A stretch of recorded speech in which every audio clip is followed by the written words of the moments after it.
All right, guys, welcome back to the channel. So let's talk about what I look for in a truck when I'm buying a used truck, not a new truck only. This is strictly applying for the the older trucks, 10 years within the window of 2025. But before we get into it, that's what 4,000 miles looks like. What am I using? I'm using this stuff here. So it's always been kind of my go-to as far as, what I can get. I used to run Schaefer's and all that stuff, but yeah, that's for a different video. So right off the bat, guys, if you guys are in the market searching for a new truck, the one thing I will always emphasize is tell the owner, the current owner that you're buying it from, let them let them allow you to cold start the truck. So what I mean by that is, hopefully if the person's honest, they won't touch the truck a day or a night before you get up to speed. Cold starting a truck exposes a lot of what's going on if there's any problems. One of those things is, the lift pump, how long does it take to crank? Is it taking, 7 seconds, 10 seconds of just crank. The other thing about it too is if you have somebody on the exhaust pipe or, somebody that's going to be on the ignition side and you're going to be standing on the front, or wherever the pipe's at as far as the exhaust pipe goes. The cold start, what you're looking for after it's turned on the cold start is you just want to hear the engine. You just make sure, you're not hearing a loud tick.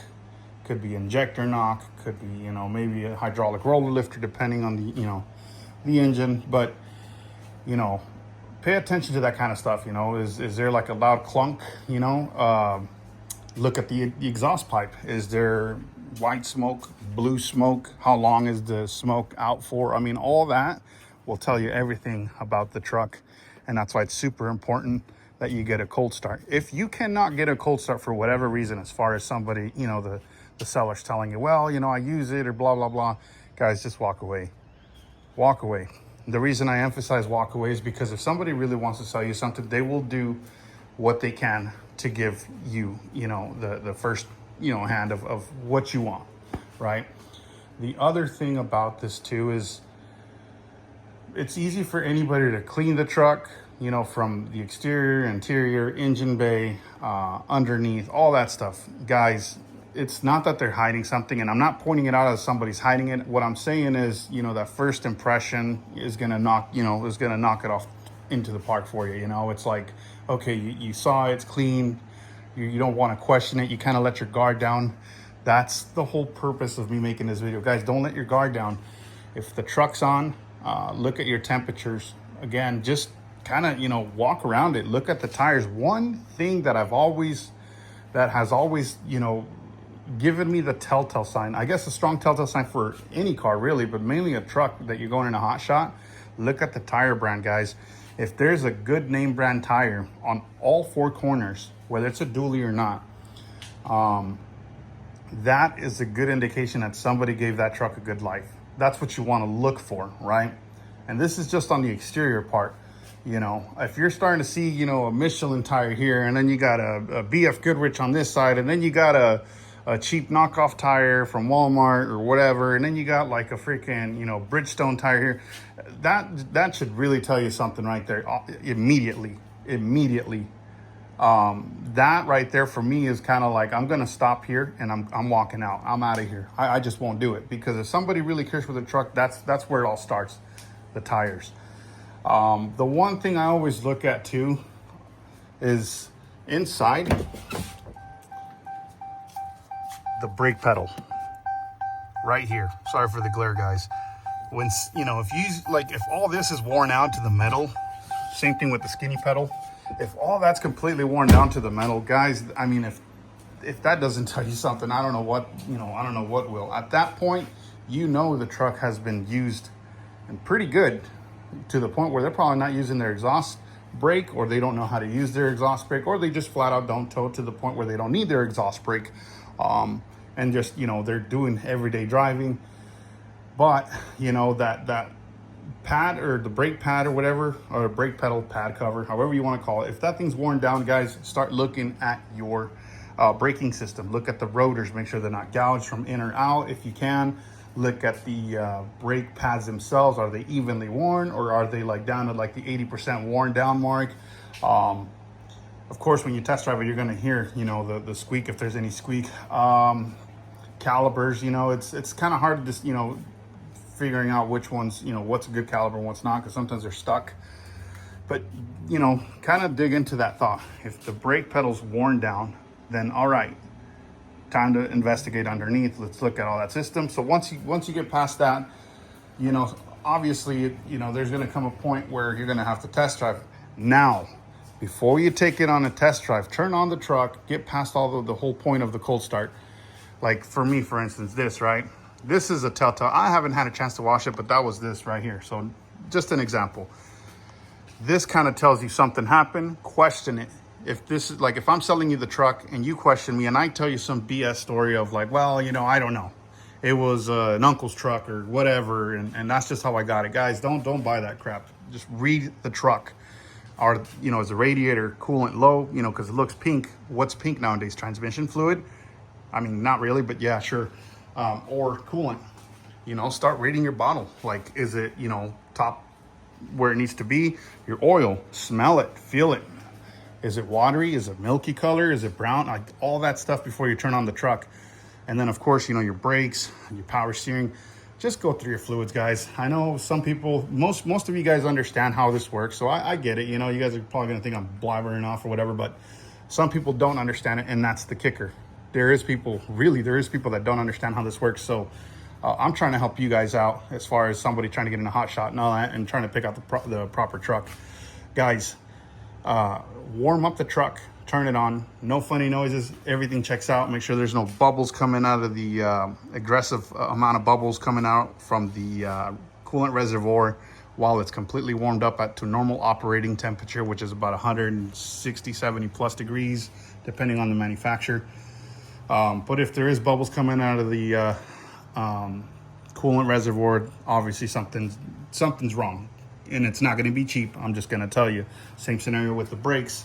It ain't going to be cheap. It would suck to buy this truck, and then you got to put $1,000 worth of brakes, and then maybe like another $4,000 to $7,000 on a head gasket. You know, you just don't know. That's what I'm saying. You got to learn how to read this stuff. It's all the indicators are right there, guys. I'm not going to hide this from you. I'm just telling you guys as an example.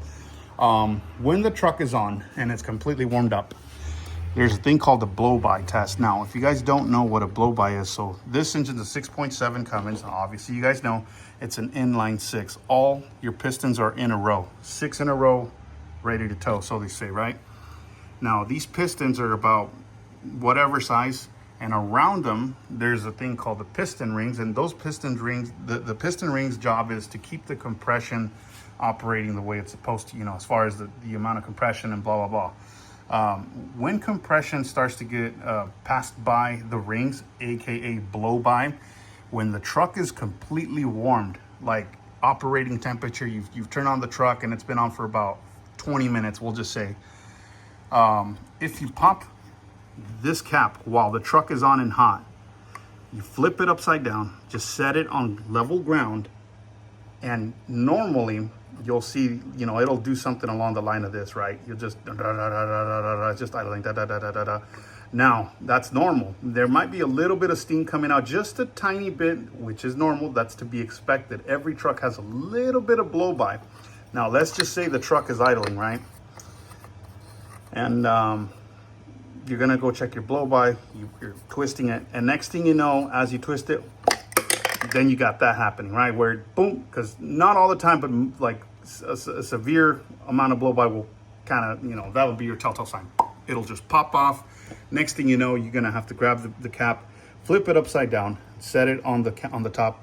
And if you can't get that thing to settle, you know, normal, like how I was explaining to you, where it's just kind of walking everywhere, it just it just falls off. You just can't get it to sit there, guys. At that point, the possibilities of it being a CCV, which is a crankcase ventilation filter, some people will change it out, some people don't. Some people understand the severity of it, some people don't.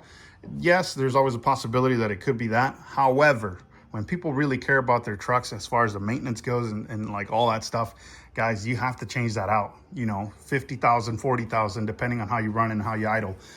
Long story short, if that is happening where you're just popping off, all this stuff starts coming about, you start seeing a good amount of steam or blow by just puffing up from the hole here, walk away.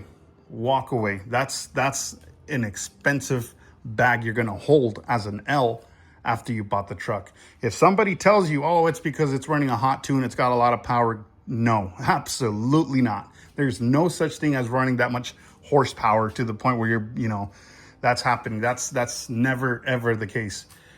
All that is right there is like a freaking 7,000 to probably even a new motor at that point, because you're talking about taking the top end apart. Hopefully, fingers crossed, and nothing's wrong on the top end of the head. The bottom, you got to obviously redo the pistons. Therefore, you're pulling out connecting rods, the pistons, new piston rings, new cylinder walls. It's a job, guys. It's a job. It's not cheap. It's expensive, and it's just a way to avoid, you know, we'll just call it $7,000 at the bare minimum. That's it. And I'm just talking like somebody that can help you out. This isn't taking it to a shop. Taking it to a shop is going to run you like 15K, 20K. So I'm telling you guys, this is the purpose of the video, what to look for. So now that you've understood that, obviously there will come a point where you should drive the truck. Guys, driving the truck is super important because although, full disclosure, my truck does have a check engine light on and the ABS and all that stuff. Not trying to get carried away with it, but I know some people kind of, you know, have already pointed out, why would I take advice from a guy, longevity, blah, blah, blah, you know, that has a Christmas light. Guys, I've met this truck with zero issues. I've kind of just grown with it, and I've dealt with these certain issues. The check engine light is because I disconnected my, oh, speaking of, you know what? That's a big deal, especially on these 6.7 Cummins. You see the yellow tape right there? That's the connector for the grid heater, or the bolt. So these 6.7 Cummins, I can't really get up there, guys. Golly. You'll see it on YouTube. It's not just me. There's a bolt that connects, it's the grid heater bolt. It's somewhere just down here, and it's pointing upwards.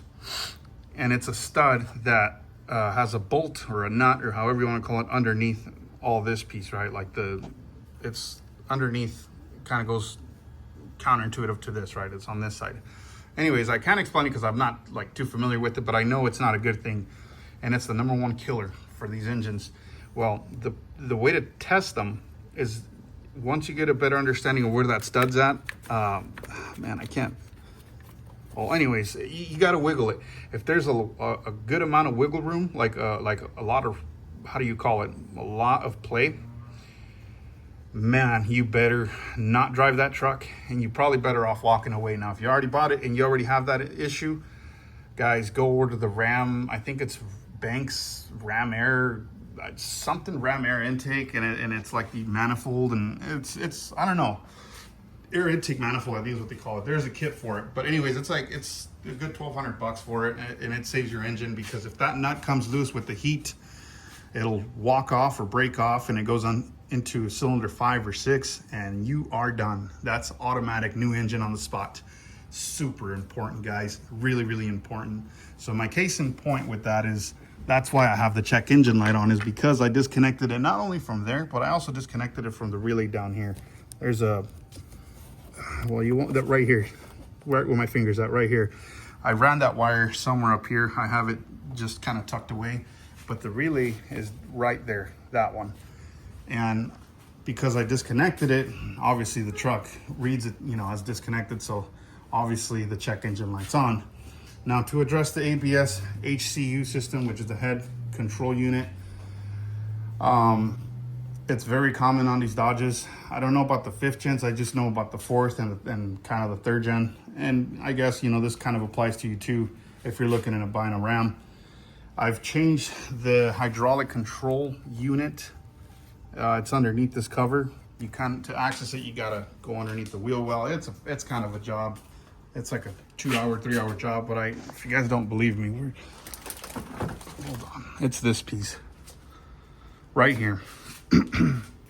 This thing started giving out on me, and I changed it out. I did the procedure and all that stuff. Well, anyways, the interface is what's wrong with this one. And I didn't even know that there was such thing as the interface. I just figured it was just this piece. But anyways, I'm still learning on that.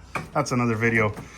But that's another thing you want to look for if you're buying this truck in particular. This doesn't really apply to the rest of the diesels. It's just mainly the 6.7 Cummins. Just wiggle that grid bolt or whatever they call it.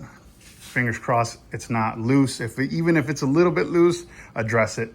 If it's not, then just do what I'm doing. Just, you know, just for the meantime, unplug it, remove that risk, and leave it alone.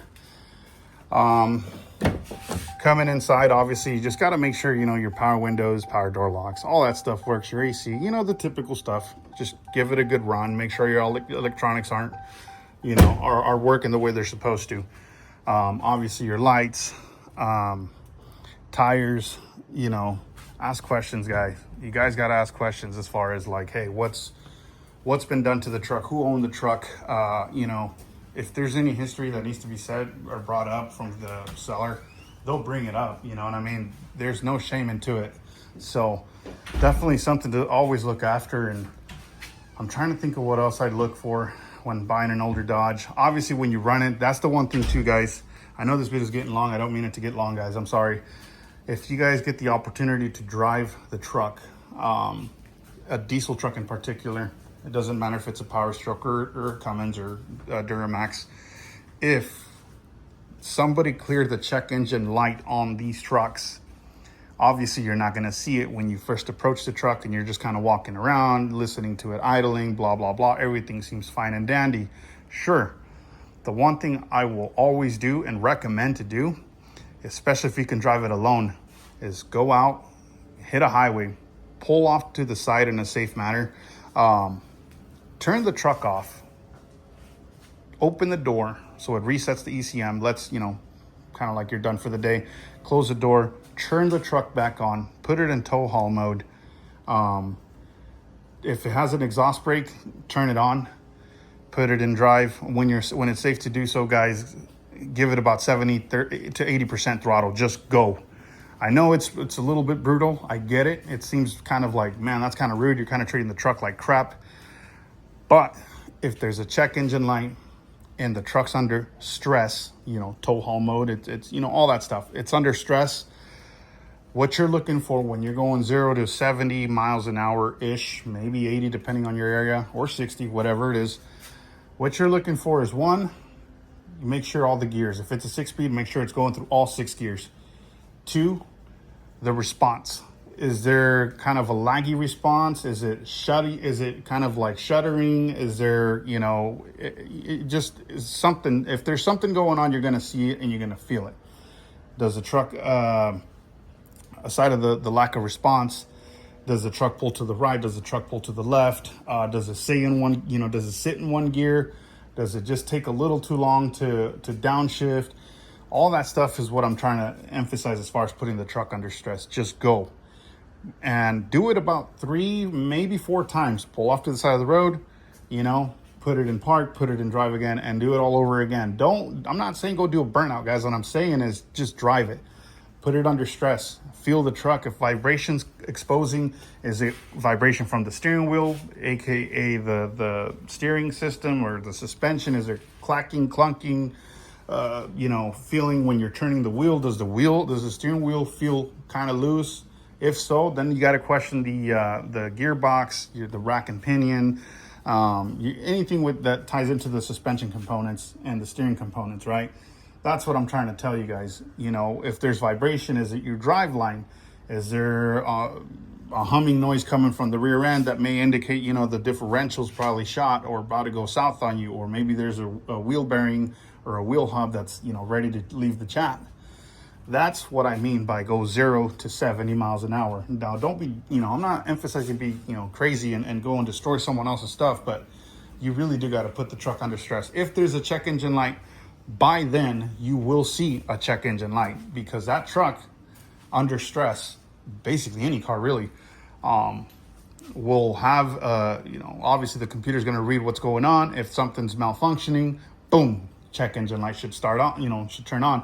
If you're still kind of feeling a little weird about it, dude, take it to an AutoZone, or better yet, bring your scanner. Scan it after the test drive. Do not turn the car off. Just do what you got to do. Park it, scan it. If any existing or new pending codes come up, then you know what you're in for. At that point, you decide if you want to walk away or do you want to deal with it, use it to your advantage and negotiate on pricing. But just, guys, avoid the big repairs. People, from what I'm told, is people don't sell their best equipment. They just don't. People won't. Unless they're retiring or dying, then that's different. But even then, guys, I mean, at the point of how the market is today, I mean, shoot, you can't even get something decent for 20K. I mean, usually 20K, you're gonna find something that's gonna need work. How much work is the magical, you know, is the $1 million question. Does it need $5,000 worth of work? Does it need $15,000 worth of work? Shoot, does it need $30,000 worth of work? That's what I'm trying to help you guys kind of pass that loop. You know, if you're finding a used truck, guys, it's such a lucrative market nowadays. You're kind of almost better off buying something that's like 3 years old as far as used goes. But you know, if you're just not in that position to do it, and you know, a $30,000 truck is more on your budget, a $20,000 truck is more on your budget, this is where the video would come in handy. Guys, drive these trucks, get to know the truck, read the truck, everything. I know it seems like I'm being repetitive and all that, guys, and I'm sorry, man. Just a heads up, guys, I'm sorry. I don't mean it to be like a repetitive thing, but I do want to help you guys out, because this is the market where it can become expensive. You don't want to buy a truck and only to find out that you got hopes and dreams that you're going to make, you know, you're going to be depending on your what's it called? Your family's going to depend on you, and you're going to depend on your truck to bring your steady income. Guys, I would hate for a guy like a person like that to buy something, couldn't read the truck, and next thing you know, he's in for a rude awakening. That's what I'm talking about. That's who this video is for. And I'm hoping it really does help someone out. You know, that's the whole point of it, because I've been in that position, guys. When I first started, I bought a Ford F550 with the 7.3 power stroke. Everything looked good, everything rode smooth, and then I really started towing with it, and I started seeing true colors, and it was like, man, it was just parts after parts after parts after breakdown after breakdown after breakdown. Guys, it got to a point where I did my math, and I was spending more money than what the truck was worth. Sadly enough to say it like that, but I paid about $12,000 for this truck. Guys, I put about $20,000 into that truck, and it was still a POS. I was not having it. So obviously I had to go and upgrade to this. So anyways, without making the video long, guys, I really do hope this helps you guys out. And for the ones that, you know, think that I'm bothering, guys, I take it as constructive criticism. I'll do my best to kind of shorten it down. But if you guys are just out here nitpicking at me, whatever, I don't really care, guys. Don't waste your time. I don't really care. You know, like 9 times out of 10, it's just people that haven't. For one, you guys have no interest in this, so I don't even know why you look at it. 2, you guys probably don't understand the deeper mechanics of what all this is. Don't waste your time trying to misguide other people based on comments because you think that you know it all and all that stuff. And I'm not saying I know it all either, but I can honestly say I've had my fair shares of experience, and I've had my ass handed to me financially to where it hurts the wallet. And again, I'm trying to save you guys from going through that. So anyways, if you guys find this video useful, hit the thumbs up button, guys. I greatly appreciate it. It lets me know that I'm helping someone out. And comment down below, guys. I'm going to make a video here soon about the truck, of like just kind of going through the truck. And as well, you know, subscribe to the channel. And as always, guys, may the good Lord bless you, and I will catch you on the next one.